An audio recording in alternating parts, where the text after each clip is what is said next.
예, 우리 하나님 말씀, 우리 신약성경 고린도전서입니다. 고린도전서 15장 50절 말씀입니다.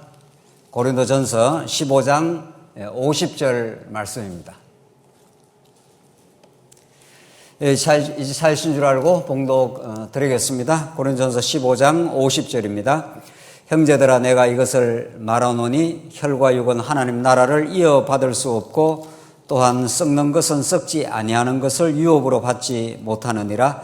보라, 내가 너희에게 비밀을 말하노니 우리가 다 잠잘 것이 아니요 마지막 나팔에 순식간에 홀연히 다 변화하리니 나팔 소리가 나매 죽은 자들이 썩지 아니할 것으로 다시 살고 우리도 변화되리라. 이 썩을 것이 반드시 썩지 아니할 것을 입겠고 이 죽을 것이 죽지 아니할 것을 입으리로다.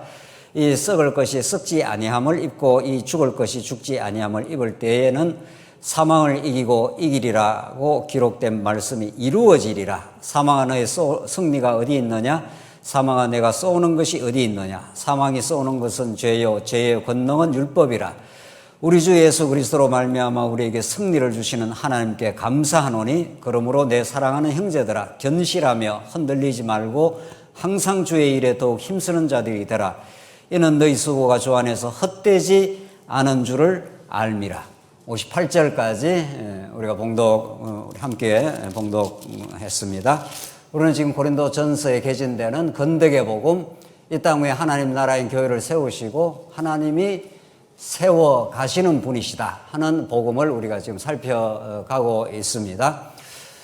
지금까지 개혁신학은 500년 동안 하나님께서 우리가 하나님의 구원을 받는 의롭게 되는 일은 하나님께 해 주시지만 우리가 하나님 앞에서 거룩하게 성숙해 가는 것은 하나님이 도우시지만 우리도 함께 협력을 해야 된다, 이렇게 정의를 걸어내렸습니다. 그러나 우리가 지금 살펴가는 고린도전서의 말씀에 따르면 하나님께서 세워진 교회가 과정에서 이런저런 시련을 겪고 이런저런 어려움을 겪어가기도 하지만은 또 필연적으로 이 땅의 교회는 누구나 할 것 없이, 어떤 교회를 할 것 없이 시련의 과정을 통과하지만은 그 모든 것들을 합력하여 하나님께서 반드시 하나님께서 세워가시는 여호와 하나님이시다.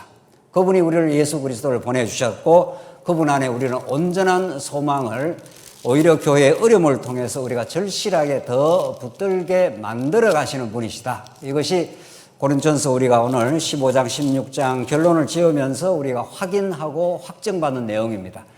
이런 고린도전서의 말씀은 그 당대 여러 가지 어려움 속에서 흔들리고 고통받았던 고린도 교회에게만 주시는 말씀이 아니라 이 땅에 속한 모든 우리 하나님의 백성들, 하나님의 교회에게 주시는 생생하고 지금도 살아계신 하나님의 언약의 신실함, 그의 능력의 말씀이 고린도전서에 우리에게 생생하게 드러나고 있습니다. 우리가 살피는 이 15장 내용은 우리 이미 지난 시간에 확인한 대로 지금 분쟁과 송사, 음행, 여러 가지 각가지의 우상 숭배, 여러 가지 먹는 문제, 복잡한 문제로 고통받고 시련을 겪고 있는 고린도 교회가 그 사망의 정세로부터 완전히 해방되어 생명의 통치의 길에 이르는, 즉 하나님 나라의 그 누림에 이르는 길은 인간의 노력으로 가능한 것이 아니라 그 일치를 만들어내는, 분열하고 어려움을 겪는 그 교회가 하나됨이라고 하는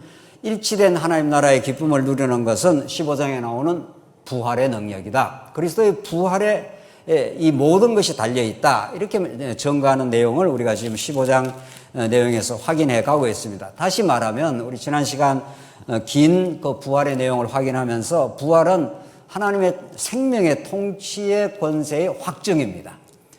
아담 타락 이후 모든 인류가 죄악 가운데 빠져 있고 죄는 사망이라는 권세를 우리에게 불어넣어 가지고 사망의 통치 속에, 사망이 우리를 왕노릇하는 그런 세상 속에 우리가 살고 있다.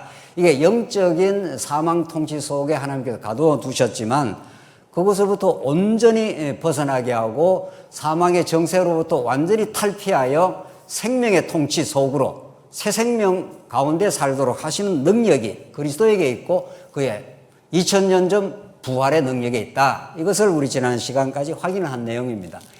부활 사건은 2000년 전 죽음에서 완전히 죽음의 무덤을 헤치고 살아난 역사적 사건일 뿐만 아니라 그 놀라운 의미는 오고 오는 우리 하나님의 택한 백성들에게 지금도 우리가 때로는 시달리고 사망 권세 아래 붙들려 살 때가 있고, 때로는 시기하고, 우리는 때로는 사랑하는 가족들 간에도 어려움이 생길 수도 있는 이 분쟁과 어려움을 돌파하고 혁파하는 능력이 그리스도의 부활의 능력이 있고, 부활은 지금 역사하는 하나님의 능력이라, 이렇게 지금 바울이 말하면서 오늘 본문은 그렇게 이어집니다. 형제들아, 내가 이것을 말하노니 혈과 육은 하나님 나라를 이어받을 수 없고 또한 썩는 것은 썩지 아니하는 것을 유업으로 받을 수 없느니라. 우리의 타락한 옛사람으로는 하나님 나라를 누릴 수 없지 않느냐. 그러면 하나님께서 우리를 어떻게 반드시 필연적으로 만드시느냐 하면은, 지금 우리는 부활의 권능을 입어서 새 생명으로 살아가도록 날마다 하나님이 역사하시고, 마침내 예수님이 다시 오시면은 부활의 몸을 입게 된다. 지금은 사실은 영적 부활의 생명 속에 들어와 있습니다. 자꾸 말씀에 공급을 받고 우리 사랑하는 지체들과 우리가 서로 위로하고 새 힘을 얻기만 한다면은 사망의 정상에 시달리고 있다가 우리가 새 생명의 약동을 느끼는 거죠. 하나님 살아계신다고, 하나님 우리가 동행하신다고, 하나님께서 우리에게 행하시는 일은 과정적으로 고통도 있고 때로는 분쟁과 시기도 있지만은, 이 모든 것들은 우리를 정직하게 발견하게 되는 과정일 뿐이지 하나님께서 우리에게 허락하신 것이 부정적인 게 있을 수 없다. 이렇게 우리가 부활의 권능을 얻어서 우리가 성장을 한다는 겁니다. 오늘 본문 내용에서 이제 쭉 읽어보시면, 반드시 예수님 오시면은 우리가 썩지 아니할 것을 입게 된다. 부활의 몸을 입게 된다. 이제 그런 내용으로 하면서 54절로 한번 가보십시오. 이 썩을 것이 썩지 아니함을 입고 이 죽을 것이 죽지 아니함을 입을 때에 사망을 삼키고 이기리라 고 기록된 말씀이 이루어지리라. 이게 이사야 말씀인데, 그날이 오면은 예수님이 찾아오셨고 다시 예수님 재림하시게 되면은 이 온 세상을 덮고 있는 사망의 정세들, 이 사망을 생명이 삼켜버린다는 겁니다. 이 씨앗이 지금 우리가 이제 봄이 왔지 않습니까? 씨앗을 뿌리면은 이게 동토에 얼었던 땅이 녹기 시작하고, 그게 푹푹 썩은 썩은 기운들이 이제 땅을 지배하고 있는 거죠. 그러니까 생명의 씨앗이 떨어지지 않으면은 그거는 분토요, 쓰레기요, 썩은 두엄더미요, 그게 냄새 나는 그런 거지만은, 놀랍게도 생명의 씨앗이 떨어지면 그 썩은 두엄덩이, 썩은 거름이 생명으로 빨려 들어오는 역사가 일어납니다. 그것이 오히려 생명의 발화를, 생명이 살아나는 힘에 빗거름이 된다는 겁니다. 이게 생명의 위대함입니다. 생명은 그냥 생명 자체로 자라는 게 아니라 사망을 잡아삼키면서 생명이 발화를 하게 돼 있는 거죠. 그래서 우리가 거름을 많이 주는 거 아니겠어요? 농부가 거름이라는 건 다 버려진 쓰레기 아닙니까? 근데 그것을 땅에다 뿌려 놓으면은 거기에 생명이 없으면 그건 썩은 그냥 거름 덩어리지만은, 그게 생명이 떨어지면은 그 사망을 삼키게 돼 있습니다. 이건 놀라운 하나님의 일반 계시인데, 예수님이 다시 오시면은 또 다시 오시는 것은 이제 차후의 일이고, 지금도 생명의 말씀이 우리에게 역사하면은 우리는 때로는 시기, 분노, 탐욕 이런 데 많이 시달리지 않습니까? 예, 그게 타락한 인간이 하나님과 같이 되어 있기 때문에 무슨 일이든지 시간이 조금 더디 오면은, 출애굽에 우리가 확인한 대로 이스라엘 백성들이 벌써 화부터 나는 거죠. 더디 오면은 왜 우리를 인도한 모세가 안 보이느냐 이러면서 하나님을 까마득하게 잊어버리고 자기 뜻대로 어떤 일을 추구를 하는 거죠. 이게 우리 타락한 인간의 본성이지만은, 생명의 말씀이 역사하면은 하나님의 작정을 믿고 하나님의 때가 있음을 믿고, 그때까지 우리를 시련 속에 두신 것은 하나님이 나를 나되게 하시는, 하나님이 동행하신다고 하는 걸 깨닫게 하시는 하나님의 섭니다. 이렇게 자꾸 하나님의 뜻으로 우리가 만사를 자꾸 이렇게 받아들이게 되는 거죠. 그게 사망을 삼키는 힘입니다. 이게 우리 안에서 나오는 게 아니라 부활의 권능으로만 주어진다. 오늘 본문이 그렇게 말하는 거죠. 사망을 삼키고 생명의 씨앗이 거름덩이의 모든 부정적인 영향력들을 삼켜버리기 때문에 그것이 긍정적 영향으로 변화하게 된다는 거죠. 죽을 몸이 죽지 아니할 몸을 입게 된다. 이게 부활의 권능입니다.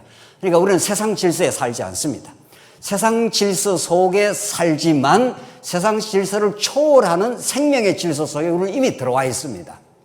그것을 자꾸 얼마나 더 절실하게 느끼느냐, 그 차이가 우리의 믿음의 생활을 얼마나 더 절실하게 하냐, 그 차이일 뿐입니다. 이미 여러분과 저는 생명의 씨앗이 떨어져 있고 발화하고 있고 그 생명의 약동을 말씀의 공급, 우리 지체들과의 힘 있는 교제, 여기 속에서 생명을 느끼는 거죠. 그래서 그걸 사도 바울이 이런 시적인 노래로 부릅니다. 55절에 사망아 너의 승리가 어디 있느냐. 사망이 다 승리했어요. 세상은 아담 타락 이후 사단의 유혹을 받는 뱀이 와서 너 이거 따먹으면 하는가 같이 돼 해서 덜렁 따먹어 버리지 않습니까? 그 따먹는 순간 사망이 아담과 온 인류를 지배했지 않습니까? 그래서 사망의 종로를 하고 있는 겁니다. 우리가 지금 그런 사망의 종로를 하는 현상들을 많이 보고 살지 않습니까?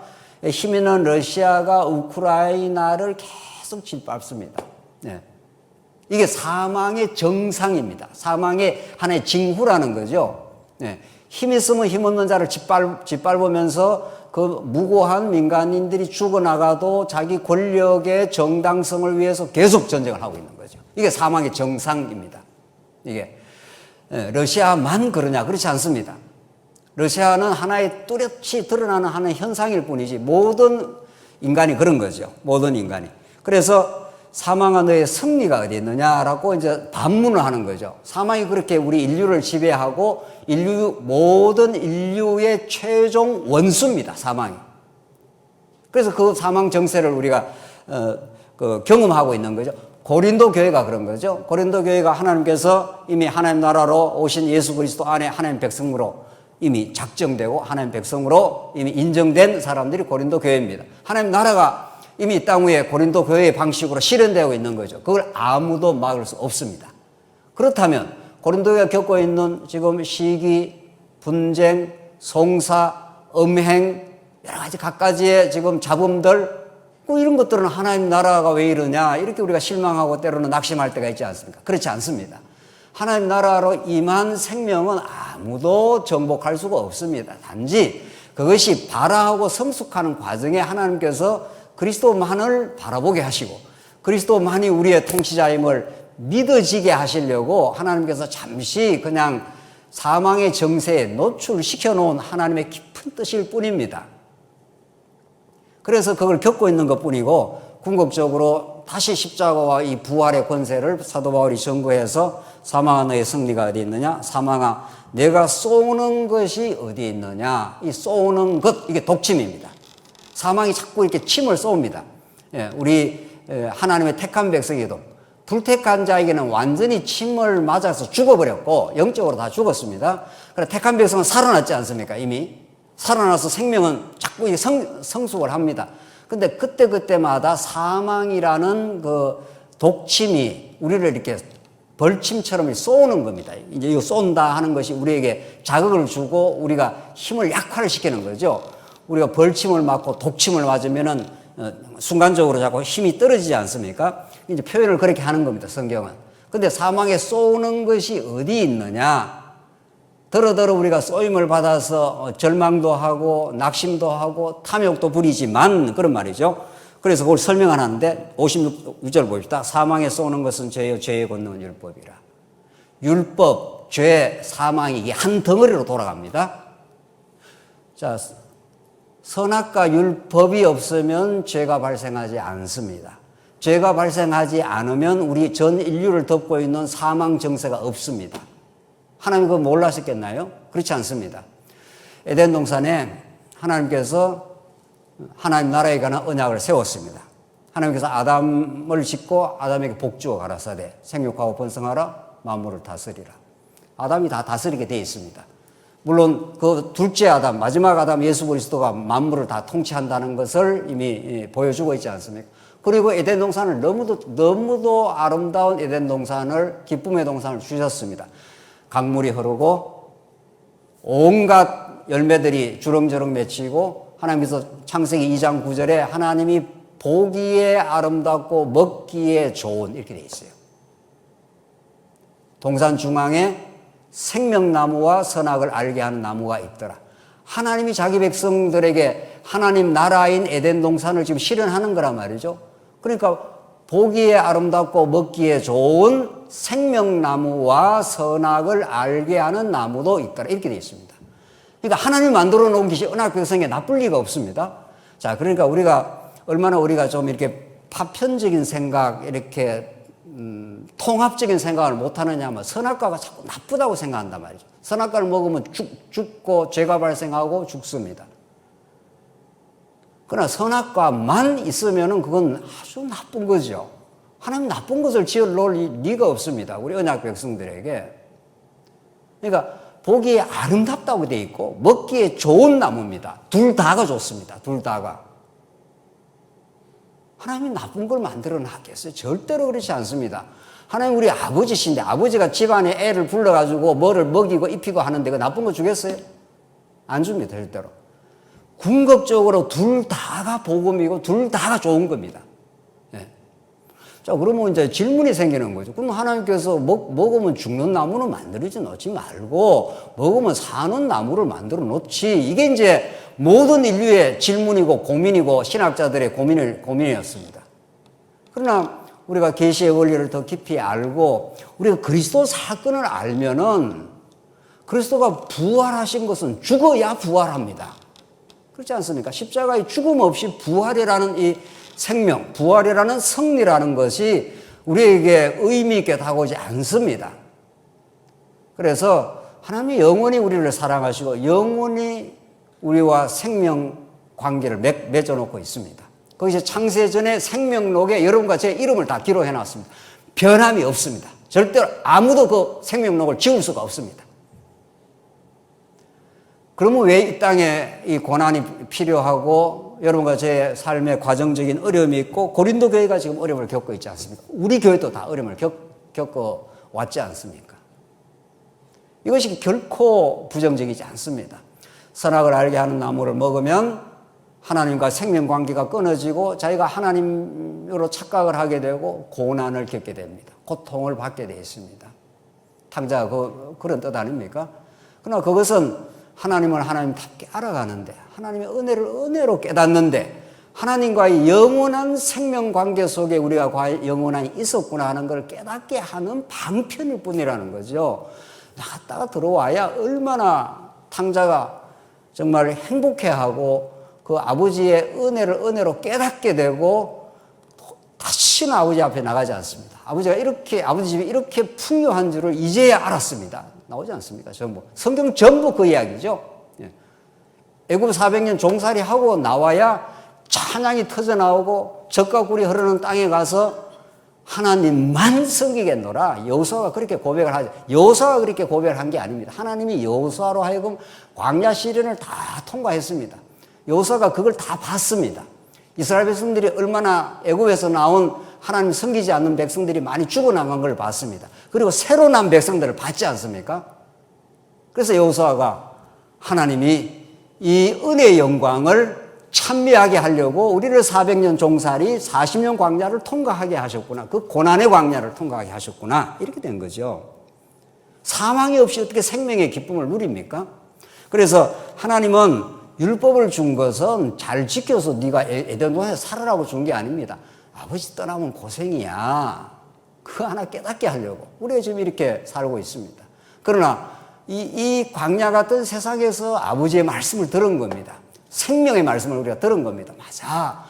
아버지 얼마나 좋은데 이렇게 하고 우리가 교회도 찾아오고 천국도 소망하고 이렇게 하는 겁니다. 아무나 교회를 오는 게 아닙니다. 교회를 10년 다니고 20년 다니고 30년 다니고 뭐 주일이면 교회 가지. 그렇지 않습니다.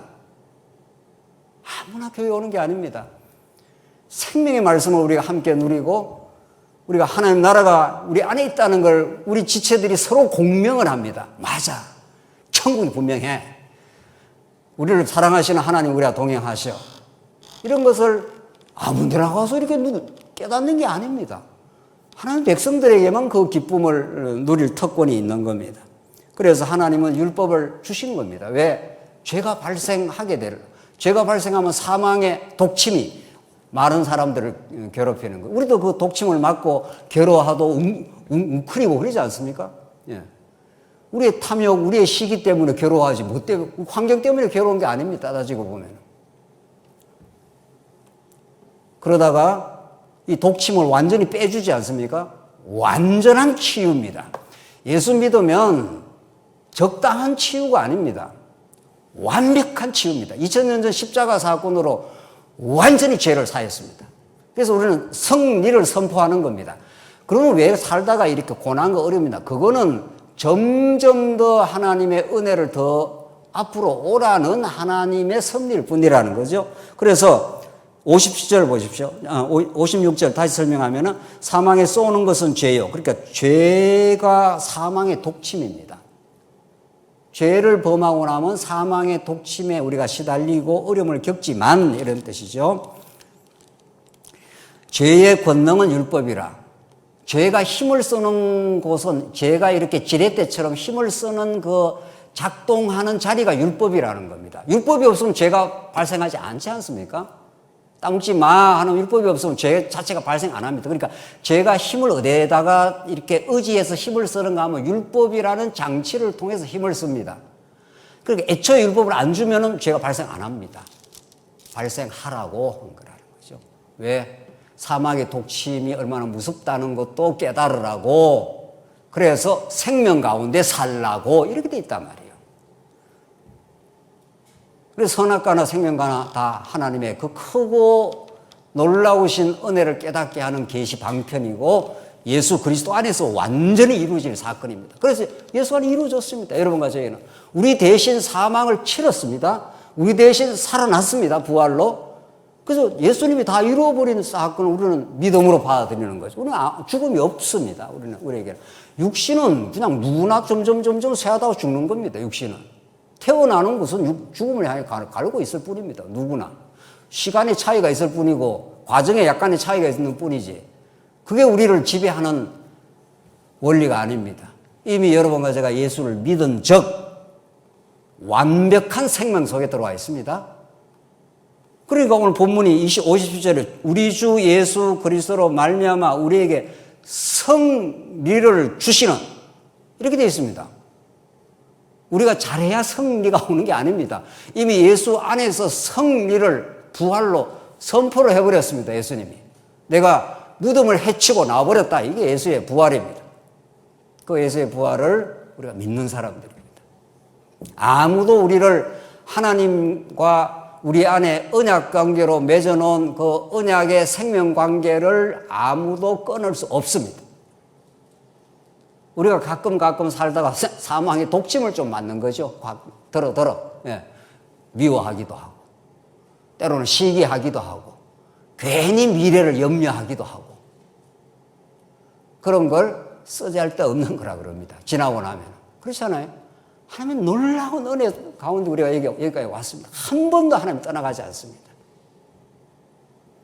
이런저런 것은 우리를 하여금 깨닫게 하고, 하나님 앞에서 우리가 하나님을 바라보게 하는 장치일 뿐입니다.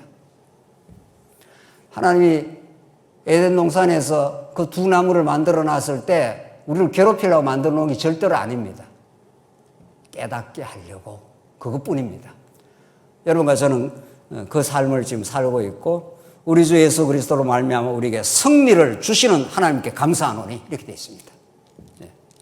이미 예수님이 부활로 승리하셨고, 부활의 승리의 면류관을 우리에게 주셨습니다. 우리가 얼마나 이제 그걸 자꾸 말씀을 통해서 깨달아가느냐, 또 우리가 교회 생활에, 절실한 교회 생활을 통해서 우리 지체들과, 그렇지, 뭐 지체 가운데 우리가 어려운 성도들이 얼마나 많습니까? 지금 코로나로 여러 가지 일들로, 그런 속에 있는 성도들에게 우리 함께 말씀을 나누면서 하나님이 우리에게 행하시는 무의미한 고통은 없지. 지나고 나면 그것이 우리를 하여금 더 깊게 만들어 주실 일이지. 이렇게 우리가 위로하고, 그렇게 우리의 승리하신 그리스도를 바라보고, 그분을 보내신 살아계신 여호와 하나님을 우리가 노래하도록 하나님께서 반드시 그렇게 하는 여정일 뿐입니다. 역사의 모든, 구약 역사의 모든 결론은 시가서에서 찬송이 터지게 하려고 그럽니다. 호흡이 있는 자마다 여호와를 찬송할지로다. 시편 150편이 그렇게 마칩니다. 그 찬송을 향해 가는 지금 과정일 뿐이라는 겁니다. 따지고 보면은 고난이 깊을수록 산이 골짜기가 깊을수록 산이 높습니다. 지금 고난을 겪고 있는 성도들에게 이 말을 하기 쉬운 말은 아니지만은 말이죠. 우리 지난 삶들이 그걸 증명해 주고 있습니다. 그냥 평탄하다. 그냥 그렇게 뭐 찬양이 그렇게 많이 안 나오죠. 따지고. 또 그런 사람도 없습니다. 적어도 예수 믿는 사람이라면 이미 광야로 하나님께서 몰아넣어놨고 40년을 거쳐가게 되어 있습니다. 58절 그러므로 이렇게 나오지 않습니까? 이렇게 하나님이 십자가로 부활로 우리에게 승리를 주셨으므로 이런 뜻입니다. 성경의 모든 그러므로 뒤에 나오는 이 기독교 윤리적인 명제 뭐 하라 하는 것은 그 무궁한 하나님의 은혜와 사랑, 그 승리의 능력, 부활의 권세, 이미 살아나신 예수님이 우리와 함께 하심, 그렇게 하셨으므로 예수님이 부활하셔서 우리에게 승리를 주심으로 이런 말이죠. 내 사랑하는 형제들아 견실하며 흔들리지 말고 항상 주의 일에 더욱 힘쓰는 자가 되라. 이게 자기 자식보다 더 사랑하는 형제입니다. 사도 바울에게는 내 사랑하는 형제들아 이렇게 했지 않습니까? 이게 여러분과 제가 우리 성도들 간에 부르는 이름들입니다. 바울이 지금 그렇게 하는 거죠. 견실하며 흔들리지 말고, 사망의 독침을 우리가 가끔 맞을 때가 있으니 막 괴로워한다든가 염려한다든가 이게 이제 흔들리는 정상이라고요. 그럴 수가 있습니다. 누구나 그렇습니다. 또 어디 믿음 좋은 사람이라고 뭐 언제나 하하호하고 그렇게 사냐고요. 그렇지 않습니다. 이 세상이 만만치 않고 우리에게 찾아오는 시련들이 우리를 흔들어 놓을 때가 있긴 합니다. 네. 그러나 하나님께서 그것은 우리의 뿌리를 더 깊게 하려는, 풍랑이 이는 것은 우리를 하여금 포구 대신 예수께로 가게 하려는 하나님의 섭니다. 이게 성경 전체의 메시지입니다. 흔들리지 말고 항상 주의 일에 더욱 힘쓰는 자가 되라. 이게 고린도 교회가 좀 흔들렸습니다. 이래저래 일치와 단결이 잘 안 됐고 아볼로파, 게바파 뭐 이런 유치하고 미숙한 일들이 많이 드러난 거죠. 그러나 바울은 그들을 사랑의 채찍으로 내가 너희들에게 매를 가지고 가랴 어떻게 하랴 하면 그 아비의 심정으로 다가가면서 복음을 전파해주고 그들이 반드시 승리하게 된다. 그것은 하나의 지나가는 여정일 뿐이고 예수 그리스도 안에서 안전한 포구 속에서 그리스도 안에서의 승리를 맛볼 수 있다. 그래서 이는 너희 수고가 주 안에서 헛되지 않은 줄 알미라 나오지 않습니까? 사랑하는 성도님들, 이 땅에서 우리가 많이 세상적으로 뭐를 이룬다, 뭐를 한다, 그것이 무슨 의미가 있냐고요. 하나님 배우는 뜻이 없다면. 그러나 예수 그리스도 안에서 수고하는 아름다운 일들은 헛되지 않습니다. 하나님을 배우는 것, 우리 교회를 사랑하면서 지체들을 진지하게 위해서 기도하는 것, 사랑의 수고를 다하여 하나님이 이 일을 통해서 교회를 세우는 아름다운 수고를 하게 하신다는 것, 이런 모든 일들은 영원으로 잇대어지고 영원히 하나님 우리 아버지 안에서 아름다운 결실로 맺어지는, 그래서 면류관을 씌워주는 것으로 또 그 면류관을 주께 벗어 던지는 그런 아름다운 열매로 다 성화될 것입니다. 우리 모든 것들이 교회 안에서 이루어지는 그 하나님 배우는 일들이고 찬양하는 거리들이니까 말이죠. 그래서 흔들리지 말고 항상 주의 일에 더욱 힘쓰는 자가 되라. 더욱 주님만을 바라보고 우리에게 주시는 여건이 있다면은, 힘이 있다면은, 우리 남은 생애에 숨이 있다면은, 그렇게 주를 위해서 살 수 있다면은 이런 거죠. 이게 우리에게 허무하지 않는, 집사람하고 요즘은 가끔 그런 이야기를 합니다. 좀 나이가 좀 들어가지 않아요? 만약 우리가 예수를 안 믿었다면 얼마나 허무해 할까? 좀 끔찍해요. 만약 예수를 안 믿었다면 뭐가 손에 잡히냐고요. 뭐가. 어떤 것도 손에 잡히지 않습니다. 모든 건 다 지나가는 일들인데 호롯하게 우리를 죄에서 자유케 하신 그리스도, 그분을 보내신 우리 여호와 하나님, 그래도 얼마나 우리의 생명이 다하는 날까지 진리와 함께 우리 사랑하는 지체들과 함께 봉사할 수 있는 기회가 있다면 그게 우리 남은 삶에 변치 않는 성화되는 가치입니다. 너희 수고가 주 안에서 헛되지 않은 줄 알미라. 이건 예수 믿는 사람들만이 가질 수 있는 유일한 특권입니다. 16장으로 이어지는데 오늘 15장에서 이렇게 부활의 승리를 사도 바울이 선언을 하고 부활의 진리 속에 들어있는 고린도 교회 성도들은 지금의 미숙함을 벗고 반드시 하나님께서 성숙의 차원으로 교회가 세워지는 건덕의 복음으로 교회를 세워 가실 터인데 16장 보면은 두 가지 사항이 나오는데 오늘 정리를 할 건데 첫 번째는 성도를 섬기는 연보가 나오고 두 번째는 동역자의 아름다운 관계가 나옵니다. 이 두 가지로 마지막 오늘 고린도 전서가 결론이 납니다. 연보라는 건 우리가 늘 강조하지만은 무슨 돈이라고 하는 물질 그 자체가 아닌 거죠. 그 연보에 담긴 그리스도의 마음, 성도를 섬기는 사랑의 마음, 그것이 연보라는 어떤 행위로 표출이 될 뿐이죠.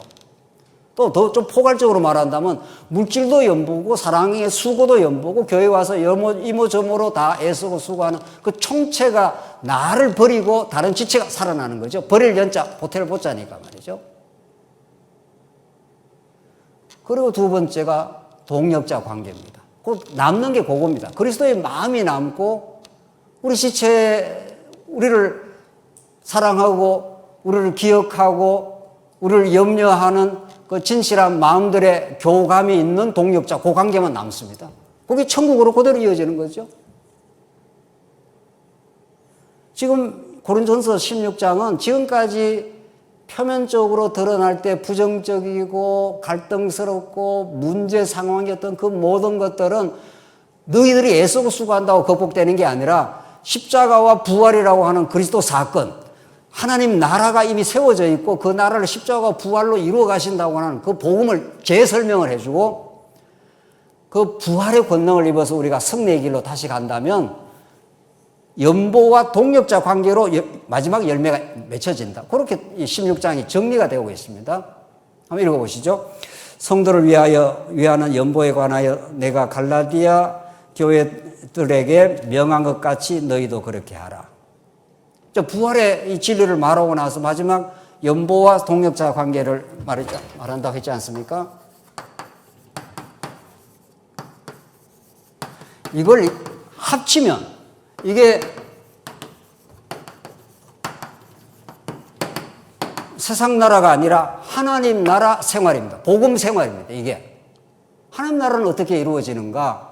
내가 먼저 수고하려고 하고 내가 짐을 지려고 한다는 거예요. 세상 나라는 다른 사람한테 짐을 지우고 내 짐을 가볍게 하려는 거잖아요. 그래서 힘을 가지려고 하는 거 아니겠어요? 그러나 하나님 나라 원리는 내가 하나님께서 어떤 힘을 주시면 내가 다른 지체의 짐을 들어주려고 하고 내가 다른 지체를 편안하게 해주려고 하는 거죠. 모든 사람이 다 짐을 지고 살아가는 거니까 말이죠. 아담 타락 이후 모든 인류가 무거운 짐을 지고 삽니다. 근본적으로는 죄악의 짐을 지고 살고 육체적으로도 짐을 지고 삽니다. 우리가 전부.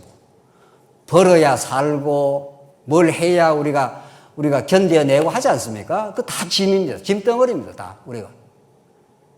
누구나 짐을 지고 살아가는데 부활의 권능을 입는 사람은 하나님의 새 생명을 덧입고 하나님의 살아계심과 은혜를 누리는 사람은 그 짐이 좀 가볍게 느껴지는 거죠. 궁극적으로 예수님이 짐을 들어주신 거죠. 수고하고 무거운 짐을 짐진 자들 내게로 오라 했기 때문에 죄악의 짐은 완전히 벗겨주신 거예요. 그래서 우리가 점점 말씀 안에서 가벼운 짐을 지고 살아가게 되면은 이런 연보와 아름다운 동역자의 관계로 성화가 되어서 우리 신앙생활은 그게 다지요. 연보와 동역자 관계가. 그래서 2절 보십시오. 매주 첫날에 너희 각 사람이 수입에 따라 따로 모아서 내가 갈 때에 연보를 하지 않게 하라. 이 참 바울 보십시오. 내가 가서 갑자기 연보를 하게 되면은 아이고 이거 바울이라는 지도자가 왔으니까 지도자 뭐 신경 안 쓸 수도 없고 이렇게 해서 연보를 하지 마라 이런 뜻입니다. 평소에 매주 첫날에 너희 각 사람이 수입에 따라 모아두어서 이렇게 하라는 거예요. 옛날에 우리 교회 그 헌금 막 봉투가 돌아오지 않습니까? 그 옛날에 그 매미채 비슷한 거 저 어릴 때 교회 다닐 때 그러면 뭐 막 돌아오기 때문에 안 낼 수도 없고 뭐 옆에 사람 다 내는데 말이죠. 그건 연보가 아니라는 거예요. 그러니까 우리는 멋있게 바뀌었지 않습니까? 그거 다 그냥 연보통 밖에 있으면 그냥 내가 생각해서 내가 우리 교회를 위해서 기도하고 감사하는 마음으로 그냥 참 인색하지 않게 아름다운 연보를 하는 거죠. 얼마나 그 마음을 하나님이 받으시죠. 하나님은 뭐 돈이 없는 분도 아닙니다. 하나님은 천하 만물이 다 하나님 것이고. 근데 하나님께서 그렇게 하신다는 거예요. 그렇게 준비된 연보를 하라. 3절. 내가 이를 때 너희가 인정한 사람에게 편지를 주어 너희 은혜를 예루살렘으로 가져가게 하리니. 자, 보십시오. 연보 관리를 어떻게 하라 하느냐. 너희가 인정한 사람이에요. 그러니까 교회에서는 일꾼을 세우는 겁니다.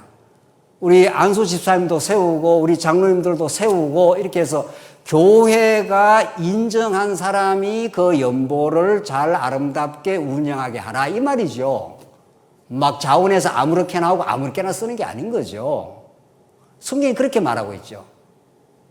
왜? 왜냐하면 그 순수하고 피땀 같은 그 연보를 잘 받아가지고 그 당시에 예루살렘으로 전달하게 지금 연보를 목적 연보 우리식으로 말하면 목적 연보를 하게 된 거란 말이죠. 그 전달할 때 그 순수한 의미를 잘 전달하는 그 어떤 그 인정받은 지도자가 있는 거 아니에요. 성경이 그렇게 말하죠. 아무렇게나 막 하는 건 아니라는 거예요. 우리 교회도 재직회를 한다든가 하는 게 다 그런 뜻이죠. 우리 귀한 성도님 연보를 했을 때 어디다가 먼저 쓰고 어디다가 어떻게 하는 것이 교회를 세워가는데 더 의미 있는 것인가. 이런 것들이 이제 재직들이 잘 모여서 그렇게 하는 거죠. 그래서 이렇게 교회는 질서가 있습니다. 4절. 만일 나도 가는 것이 합당하면 그들이 나와 함께 가리라. 자, 바울이 내가 가겠다 이렇게 하지 않잖아요. 고린도 교회는 바울과의 굉장히 고린도 후서에 가면은 바울의 사도직을 굉장히 의심을 한 사람들이 많았습니다. 그래서 바울이 지금 말하기를 만일 나도 가는 것이 합당하면 그들이 나와 함께 가리라. 바울이 내가 이렇게 주도를 하는 게 아니다. 내가 가는 것이 너희들에게 합당하게 보이면 너희들이 그게 수락이 된다면 이게 얼마나 신사적입니까? 얼마나 신사적이고 아름다운 이 지금 표현을 하고 있습니까? 그러면 나와 함께 가는 것도 좋다.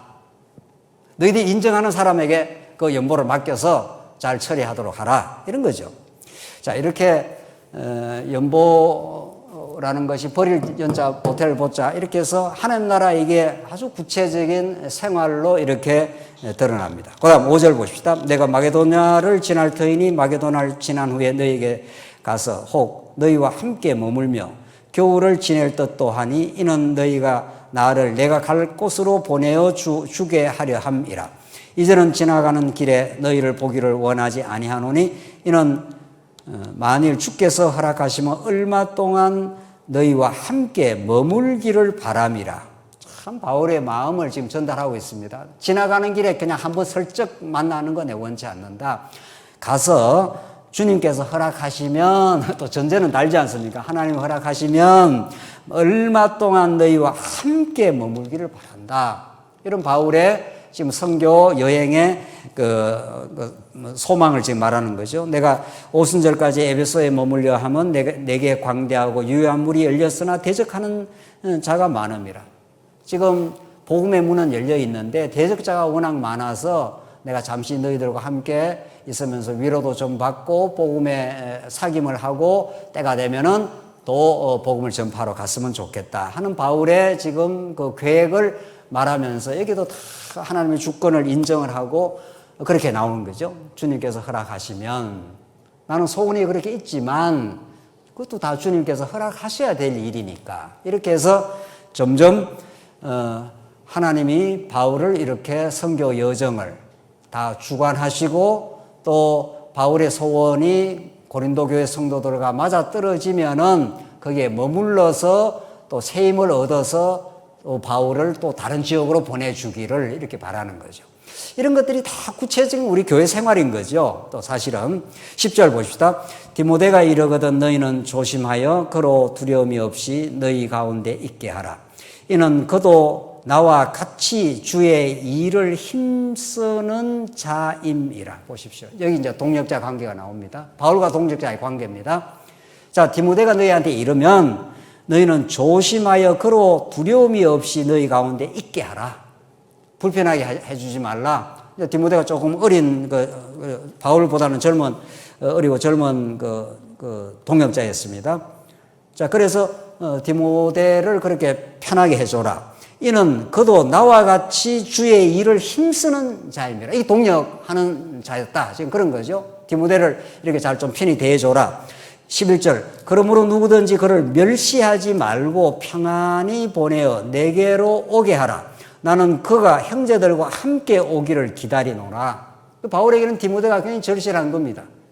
말씀을 디모데가 잘 받았고 또 복음 전파를 바울과 함께 동역했던 자이기 때문에 디모데가 오면은 참 편안한 위로를 받을 수가 있고 또 그쪽 교회 사정을 잘 전달해 줄 수가 있는 사람이기도 하고 이런 거죠. 그래서 결국은 교회 생활은 이 동역자 관계라는 거죠.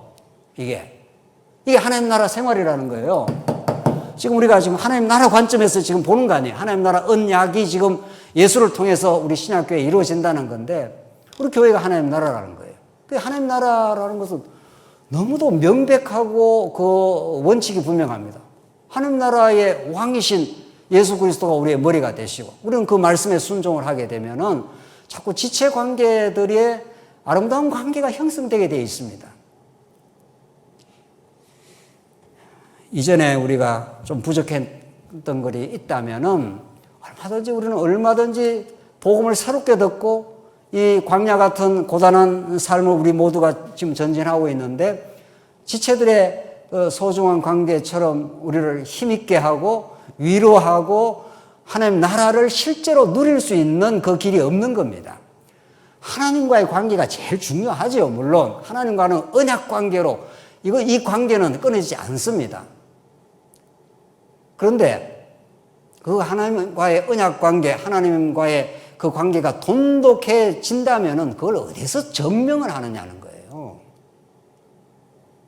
그것은 우리 지체 관계 속에서 바울과 디모데 관계 속에서 그게 증명이 되는 겁니다. 바울도 예수 그리스도의 지체고 디모데도 예수 그리스도의 지체이기 때문에 이 관계가 돈독하면은 이 양 지체와 지체 간의 관계가 당연히 돈독해지는 거죠. 관계가 조금 어려운 일이 있을 수도 있습니다. 교회 생활 하다 보면 어디 완벽한 천국이 있냐고요. 관계가 조금 어려울 수도 있지만 그것이 오래 가거나 그 관계 때문에 아주 갈라서거나 이렇게 되지 않습니다. 제대로 된다면, 제대로 복음이 계속 전달이 된다면은 지금 바울과 디모데 관계가 그런 거죠. 12절 보십시오. 형제 아볼로에 대하여는 그에게 형제들과 함께 너희에게 가라고 내가 많이 권하였으되 지금은 갈 뜻이 전혀 없으나 기회가 있으면 가리라. 그 바울이 이제 아볼로에게 좀 가라고 많이 권했지만은 아볼로가 지금은 갈 뜻이 없다는 거예요. 그럴 수가 있는 거죠. 그 타이밍을 바울이 정하는 게 아니라는 거예요. 바울 입장에서는 권면을 했고 아볼로한테. 그런데 아볼로는 또 다른 뜻이 있어서 기회가 있으면 갈 것이라. 고린도 후서에 가면 내가 너희들의 믿음을 주관하는 자가 아니라 바울이 그렇게 말합니다. 그건 너무도 우리 중요한 그 메시지인 거죠. 너의 기쁨을 내가 돕는 자라. 이게 지체와의 관계 속에서 정확하게 지켜야 될 선입니다. 이게. 우리는 다른 사람을 막 강제하거나 억지로 이렇게 할 수 있는 권한이 없는 사람들이죠. 우리 가족관계도 마찬가지예요. 가족관계 가까울수록 자칫하면 우리가 실수할 때가 있잖아요. 우리 자식들한테도. 그러나 우리 모두는 사랑하는 지체관계이기 때문에 사랑하는 관계는 다른 사람을 함부로 이렇게 강제한다든가 명령하는 관계가 아닙니다. 바울은 디모데에게는 같이 왔으면 좋겠다. 아볼로에게도 이렇게 했으면 좋겠다. 이렇게 하지만 또 다른 기회가 있으면 그렇게 될 것이라고 본다. 이렇게 기가 막힌 동역자 관계가 형성이 되면서 서로가 서로에게 힘을 얻는 거죠. 마지막 보십시다. 13절 깨어 믿음에 굳게 서서 남자답게 강건하여라. 이제 권면인데 마지막 너희 모든 일을 사랑으로 행해라. 어떤 일도 사랑의 동기가 아니면은 그것이 우리에게 유익이 되는 것이 아니다.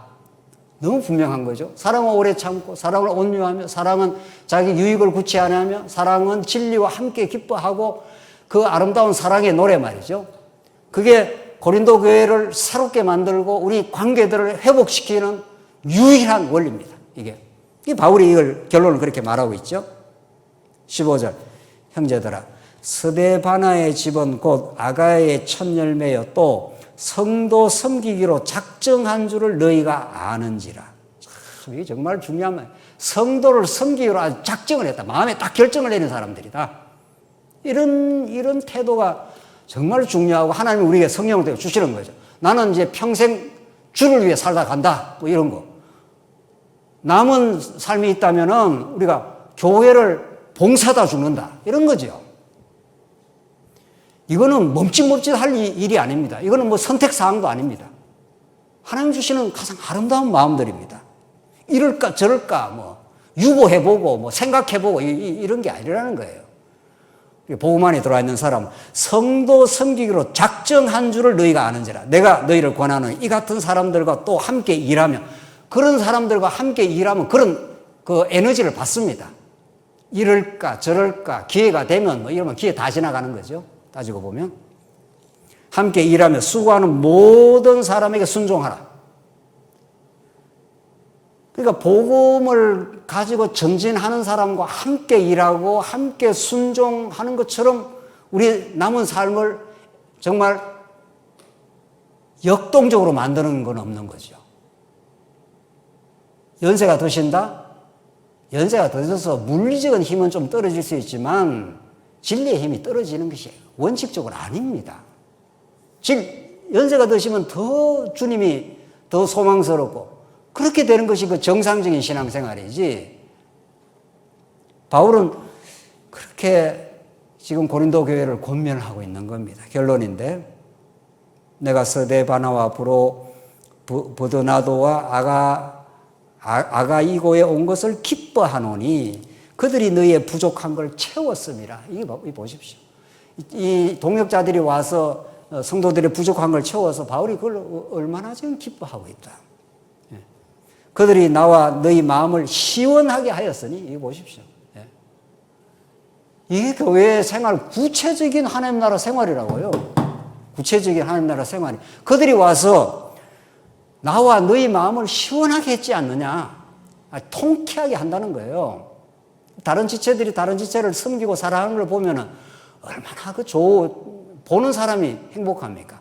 우크라이나 사람들이 그 피난해가지고 뭐 폴란드 사람들이 막 들어와서 집을 쓰라고 그냥 집을 막 내주지 않습니까? 믿는지 안 믿는지 모르겠는데 안 믿는다 칩시다. 그런 사람들도 막 그렇게 하니까 얼마나 보는 사람이 행복합니다. 저 사람들 저 죽을 판인데 집을 막 내주면서 들어와 살아라 이렇게 하는 거 아니에요. 그 보는 사람도 시원한 거예요. 그게 보는 사람도. 교회가 그런 거란 말이죠. 그러므로 너희는 이런 사람들을 알아주라. 또 이런 사람을 알아주라는 거예요. 이때 알아주라는 게 그 사람을 뭐 대단한 사람으로 인정하라는 건 아니잖아요. 그 사람이 하나님의 은혜 가운데 참 귀하게 그렇게 하니 다른 지체에게 굉장히 귀감이 되고 그리스도를 향해서 전진하니까 다른 사람들도 새 힘을 얻을 수 있는 얼마나 아름답고 복된 일이냐. 그런 의미에 알아주라. 그런 의미에 알아줄 이유가 있는 거죠. 사람을 지켜 세우라 이런 뜻은 아니잖아요. 그 사람이 그리스도 안에서 힘있게 전진을 해가는 것을 보니 다른 낙심한 사람들도 새 힘을 얻는 거죠. 19절 아시아의 교회들이 너희에게 문안하고 아굴라와 브리스가와 그 집에 있는 교회가 주 안에서 너희에게 간절히 문안하고 모든 형제도 너희에게 문안하니 너희는 거룩하게 입맞춤으로 서로 문안하라. 나 바울은 친필로 너희에게 문안하노니 만일 누구든지 주를 사랑하지 아니하면 저주를 받을지어다. 우리 주여 오시옵소서. 주 예수 그리스도의 은혜가 너희와 함께하고 나의 사랑이 그리스도 예수 안에서 너희 무리와 함께 할지어다. 하나님을 사랑하지 않으면 저주를 받을지어다. 바울의 이게 필치가 굉장히 강합니다. 그래서 마침내 우리 모든 성도가 주를 사랑하게 되는 것, 이것만 남습니다. 오늘 고린도 교회가 참 그 당시에 많은 고통과 분쟁과 갈등과 어려움을 겪고 있긴 했습니다. 그러나 그것도 성장의 한 계기일 뿐입니다. 씨앗을 심어 놓으면 하루아침에 열매를 맺지 않습니다. 그 떼약빛도 쪼이고 바람에 흔들리기도 하고 하면서 뿌리가 깊어지고 점점 자라서 마침내 가을이 되면은 그 탐스러운 열매가 맺히듯이 여러분과 저는 그런 여정을 누구나 가고 있고 흔들림 없이 완벽하게 가는 사람은 없다는 거죠. 누구나 가끔씩 흔들리고 고통 속에 우리가 절망감을 느끼기도 하고 어려움을 겪기도 합니다만은 사도 바울은 예수님이 부활로 승리했지 않느냐. 그 부활의 주님을 하나님의 아들로 보내신 하나님이 살아계셔서 이 역사를 주관하고 계시지 않느냐.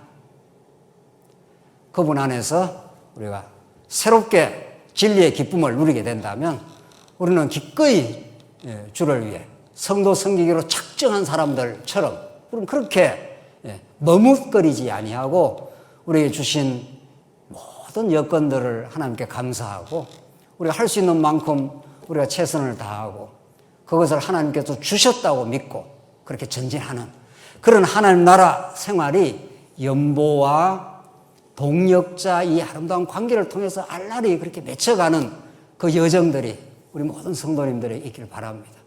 정말 성도님들 서로 귀하게 생각하시고 서로 복된 동역자로 알아주시고 또 누가 힘있게 전진하는 걸 보면 마음의 시원함을 느끼고 우리도 그렇게 전진하게 되기를 바라고 소망하는 그런 참된 하나님 나라 백성들의 삶이 우리 모두에게 있길 바랍니다. 기도하십시다. 자비하신 하나님 아버지 은혜를 감사합니다. 참 문제 많고 어려움 많았던 고린도 교회를 새롭게 하나님께서 갱신시키시고 부활의 권능으로 새 생명을 주어 전진케 하신 우리 하나님께서 지금도 살아계셔서 우리와 동행하시고 우리를 새롭게 만들어 주시옵소서. 우리가 다시는 이제 사망의 독침 가운데 전전긍긍하는 인생이기보다는 이제 독침을 빼주시고 우리를 부활의 권능 속에 승리를 구가할 수 있도록 해주신 그리스도 안에서 우리의 삶이 새로워지게 하시옵소서. 예수 그리스도의 이름으로 기도합니다. 아멘.